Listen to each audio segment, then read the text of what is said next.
যোৰহাটৰ সাধনী ভৱনত উত্তপ্ত পৰিস্থিতি। চুতীয়া জনজাতিকৰণৰ আলোচনাত অগপৰ সাংসদ বিধায়কৰ সন্মুখতে প্ৰচণ্ড কাজিয়া।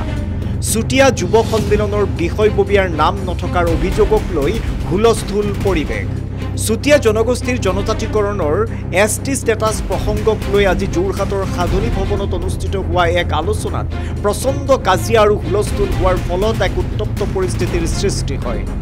অসম গণ পৰিষদ দলৰ সাংসদ আৰু বিধায়কসকলে চুতীয়া জনগোষ্ঠীৰ প্ৰতিনিধিসকলৰ সৈতে এক গুৰুত্বপূৰ্ণ আলোচনাত মিলিত হ'বলৈ আহিছিল। অগপ দলৰ হৈ আলোচনাত অংশগ্ৰহণ কৰিবলৈ আহিছিল সাংসদ বীৰেন্দ্ৰ প্ৰসাদ বৈশ্য, সাংসদ ফণীভূষণ চৌধুৰী, বিধায়ক পৃথ্বীৰাজ ৰাভা, ভৱেন ভৰালী, ৰমেন্দ্ৰ নাৰায়ণ কলিতা আৰু প্ৰদীপ হাজৰিকা। অনুষ্ঠানটিৰ আঁত ধৰিছিল মণিমাধৱ মহন্তই। আৰু মণিমাধৱ মহন্তই আঁত ধৰা এই অনুষ্ঠানতে সৃষ্টি হয় এই বিশৃংখলতাৰ। প্ৰাপ্ত খবৰ অনুসৰি অনুষ্ঠানত চুতীয়া যুৱ সন্মিলনৰ বিষয়ববীয়াসকলৰ নাম উল্লেখ নথকাৰ অভিযোগ উত্থাপন হোৱাৰ বাবে একাংশ উপস্থিত লোকে প্ৰচণ্ড ক্ষোভ উজাৰে। ইয়াৰ ফলত সমগ্ৰ সভাস্থলীয়ে এক উত্তপ্ত ৰূপ লয়। সাংসদ আৰু বিধায়কসকলৰ সন্মুখতে আলোচনালৈ অহা একাংশ ক্ষুব্ধ লোকে নিজৰ অসন্তুষ্টি প্ৰকাশ কৰি অশ্লীল শব্দ উচ্চাৰণ কৰাৰ অভিযোগ উত্থাপিত হৈছে।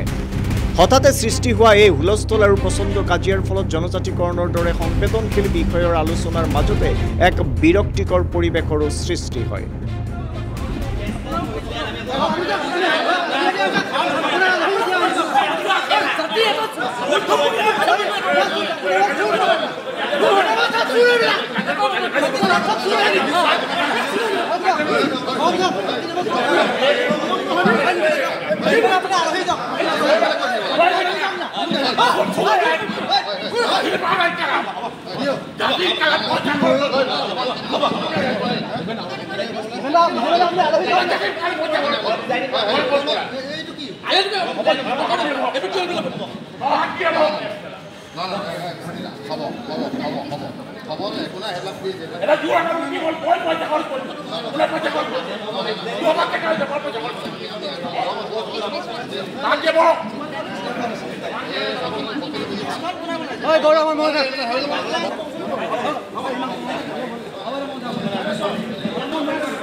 শুদ্ধ আৰু বিস্তৃত বাতৰিৰ বাবে চাই থাকক নিউজ ডেস্ক ৰিপোৰ্ট।